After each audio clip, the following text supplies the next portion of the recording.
As soon as you mention his name, I smile. Who else but Norman Wisdom? The two greatest clowns that Britain ever produced, bar none, were Chaplin and Wisdom.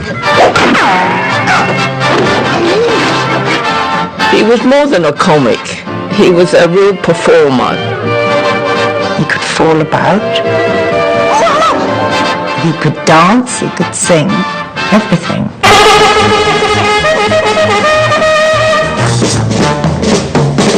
He had a rough childhood, so he wanted to be like a father to all children. My father used to bring out the child in everybody, didn't he? Oh, I've been a fool, ain't I? Yeah!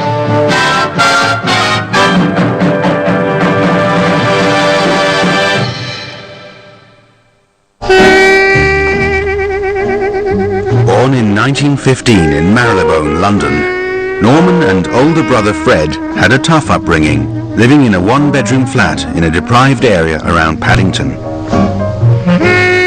His mother left him at a very early age and literally disappeared. She went off and he didn't see her, which must have been terribly traumatic for a little boy and indeed his elder brother.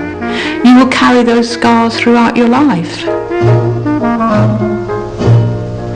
With his father unable and unwilling to look after them, Norman and his brother were taken in by foster families. But by the time Norman was 14, he was determined to make his own way in the world. One of his friends said, well, why don't you come to Wales, because that's where I live in Cardiff, and my parents will put us up and we can get a job down the mine. We can earn a lot of money. Norman told me this, and I said to him, well, you were in London, how could you possibly get to Cardiff? He said, it took me 2 weeks and I walked. Oh, what happened? Well, how did you eat? I took a sandwich with me and I just ate the berries of the trees and I slept in the hedgerows. In Cardiff, his friend abandoned him, but that wasn't going to stop Norman, who managed to land a job as a cabin boy. After a trip to South America, Norman returned to London. With no home and no job, Norman tracked down his father, whom he hadn't seen in several years. I went round to his house, and then when he came in I heard some chat between his wife and himself, and he just came in, and this is, on my word of honour, true. He just opened the door, looked at me and said, out. And I went out and I walked down the steps.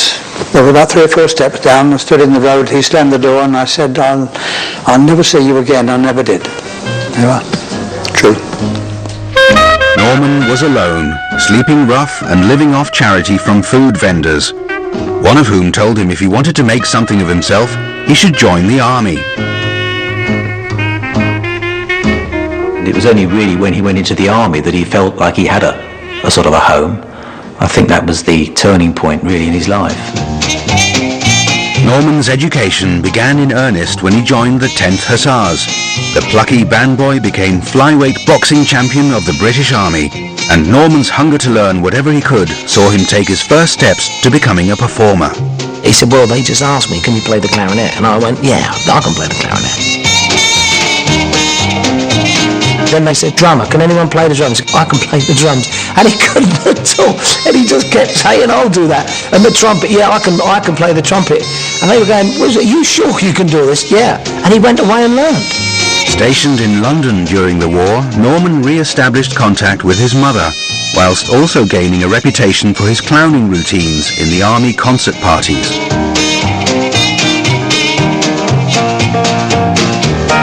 When he returned to Civvy Street in 1946, Norman began appearing in small theatres. His act consisted of a comedy song and a routine where he boxed an imaginary opponent. And that was the start, really, of his theatrical career. Things escalated quite quickly when he was noticed by agents and dates started coming, and it went from there.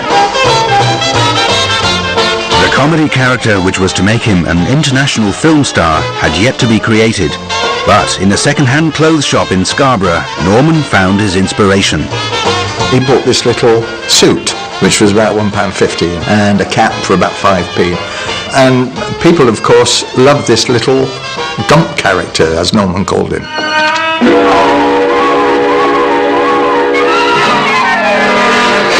Norman had been quickly married and divorced during the war, but in 1947 he met and fell in love with his second wife, chorus girl Frida Simpson. That same year, Norman made it as a headline act when one of the biggest names in show business gave him his big break. We meet again, don't know where, don't know when. I knew his potential, and I knew how good he was, and I thought it was a waste of talent, you know, if he's not recognised. Pretending she had to leave the theatre early, Vera Lynn convinced the show's producers to give Norman her headline spot.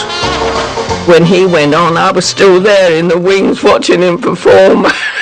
I said, what's the idea?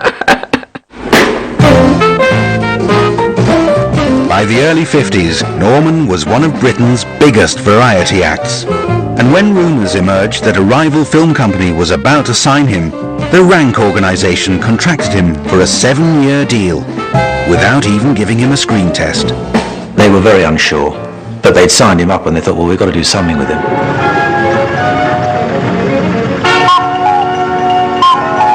When Norman was cast in his first film, which was Trouble in Store, I think they felt it would have a limited appeal. But Norman's personality cuts across all class barriers, and everybody just warmed to him, and it was a huge success.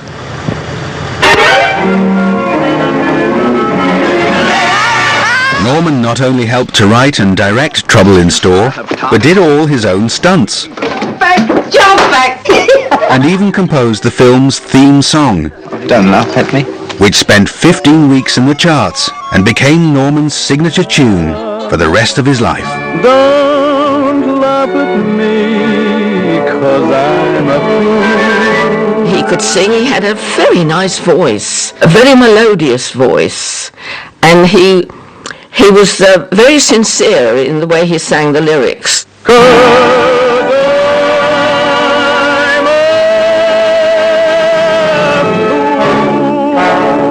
Despite the Rank organisation's uncertainty when Trouble in Store was released in 1953, it broke box office records. Everyone was waiting for the next Norman Wisdom film to come out, and I can remember being in a cinema, and at the end of the film everybody applauded. It was a fantastic moment for me.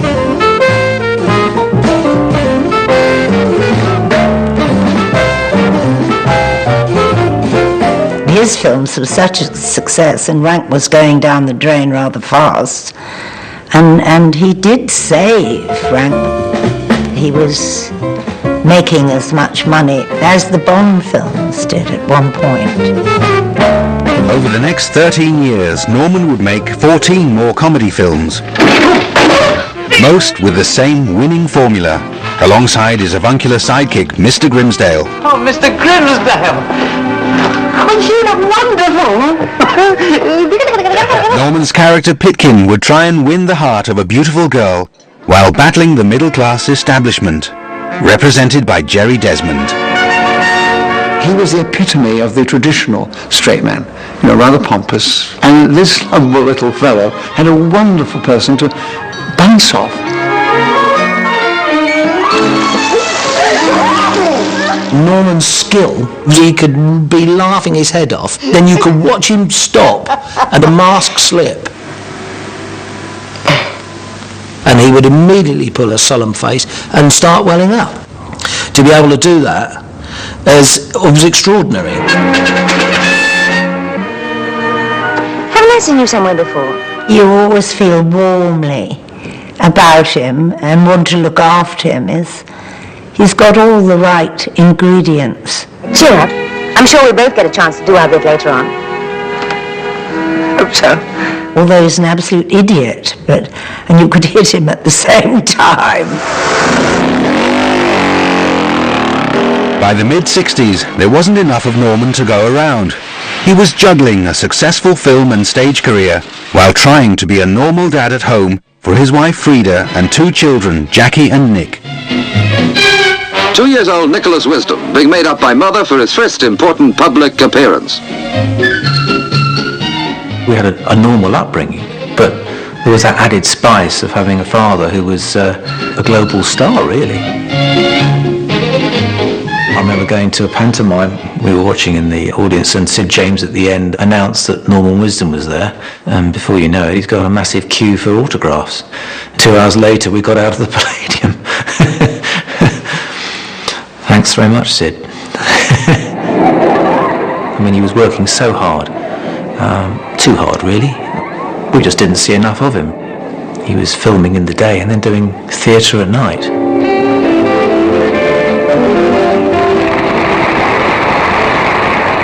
He would get home at about 1 o'clock in the morning. Then he'd have to get up at 6:30, 7 to go to Pinewood Studios. But that was the man, wasn't it? I mean, that was his career. I mean, something had to give, really. By the mid-60s, Norman Wisdom was one of Britain's biggest stars. Mr. Grimshaw! The nation had taken Norman to their hearts, and it seemed his career had no limits. He realised his versatility. You know, he could play the instruments, he could sing, he could do stage shows, he could act, he could do films, and he wouldn't turn down too much. You know, he wanted to do it all. With a growing reputation here and abroad as the next Chaplin, it wasn't long before America started showing an interest in our little Norman. He did Walking Happy on Broadway, which my father admitted it was probably some of the finest work he'd done. When you're walking happy, don't the blooming world seem fine? After a successful run on Broadway, earning him a Tony nomination, Norman was offered a starring role in a Hollywood film, alongside Britt Ekland and Jason Robards. The golden rule, eh? If you can't do unto others between the shows, do unto them during the show, right, pal? Wrong, pal. I came to take her to her father. You're a liar. But while Norman was hitting the big time in America, back in Britain, cracks were starting to show in the Wisdom marriage. My mother had found another person. My father was not very receptive to that, obviously, and he kind of impressed on us that that wasn't the right thing to do. If you don't see your husband for the best part of 9 months a year, there's got to be a strain on the marriage, I would have thought. Leaving America, Norman returned home to fight for the custody of his children. It was quite hard to take. We were at quite an impressionable age. I think I was 15 and Jackie was 13, and it was just such a shame to see our parents split at that sort of time. My father got custody, and there was a few years where I just didn't see my mother, which I regret. I think Norman coming back from America was something that he just felt he had to do. If he'd have stayed in the States, he would have been globally just bigger than big. He'd have been the biggest thing. His career never reached those heady heights that it reached in the 50s and 60s. He would do pantomimes and he would do summer seasons. So he was successful, but his career sort of plateaued, really. And even when handed a golden opportunity, Norman didn't always make the best decisions. What are you doing in that cage? I was trying to get my play back. A lot of people don't realise that Some Mothers Do Have 'Em was actually written for Norman. And Norman turned it down. And, you know, I think he regretted it, really. That would have been perfect for Norman. All that business with Michael coming through the gymnasium, through the doors, hanging onto the bus and the roller skates. I mean, that was Norman.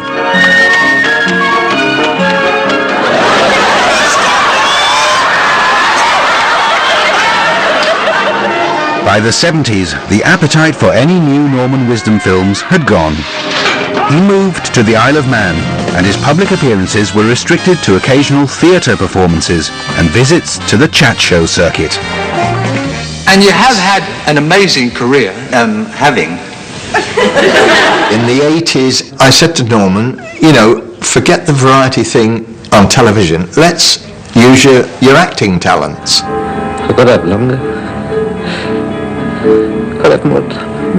In Going Gently, Norman was cast as a man on a terminal ward, dying of cancer.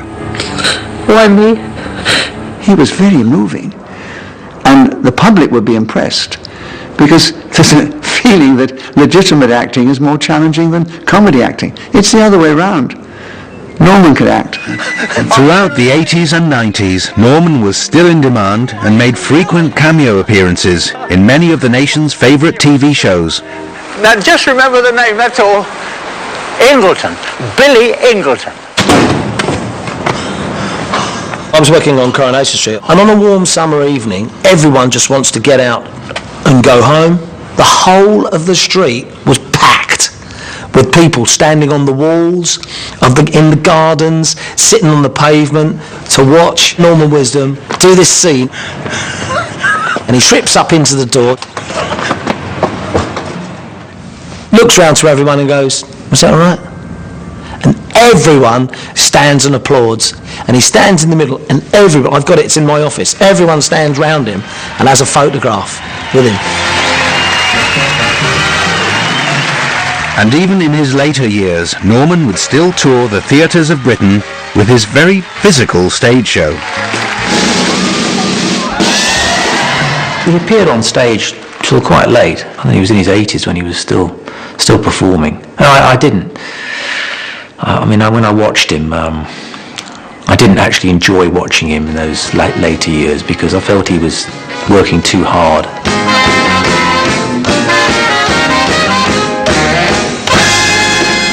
It just didn't seem right. So I was quite glad when he actually finished doing his stage act. It had been 40 years since Norman had broken box office records in Britain. You're holding up the Royal Navy! And you are holding up Dalton's Delivery Service! But in Eastern Bloc countries, and especially Albania, Norman was still hot property. Mr. Britkin!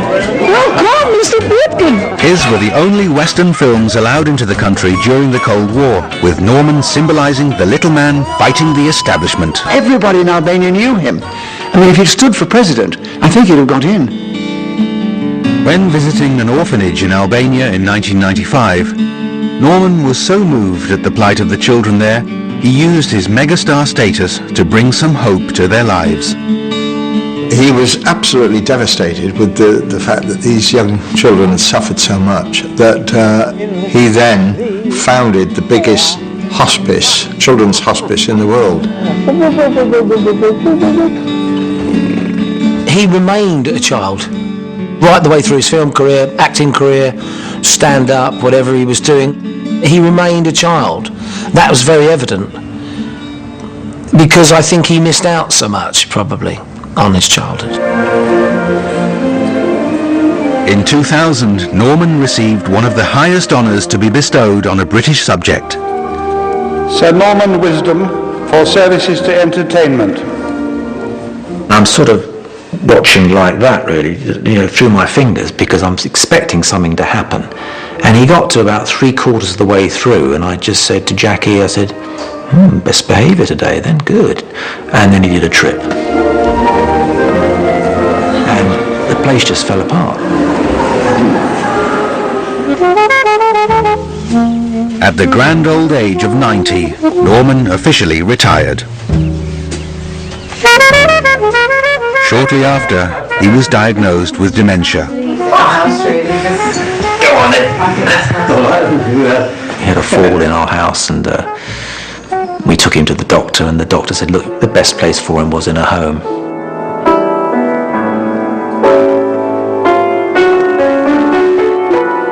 In the care home that he was in, he couldn't remember this, couldn't remember that.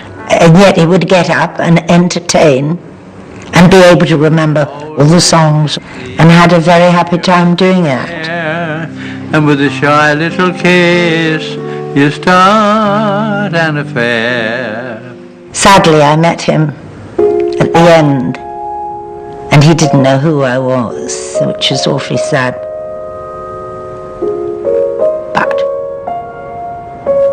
the spirit went on for a very long time. Norman passed away on the 4th of October 2010, and the whole of the Isle of Man were invited to his funeral. The crowds came out in force and it was really emotional. A fantastic send-off. Virtually the whole of the island had turned out. He was their royalty.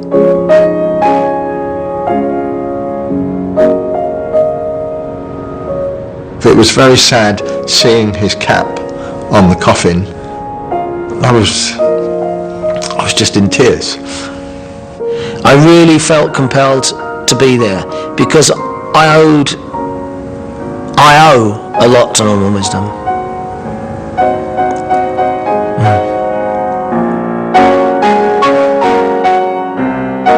I can sit here now and I can see him so clearly in my mind. And people who enjoyed his performance will do the same, I'm sure. Soon as Norman Wisdom's mentioned, they will see a picture in their mind of Norman. Whether you laughed at him or not, you couldn't fail to warm to the most amazing personality in show business. There will never ever be another one. We just loved him. 1, 2, 3. Don't laugh at me, 'cause I'm a fool.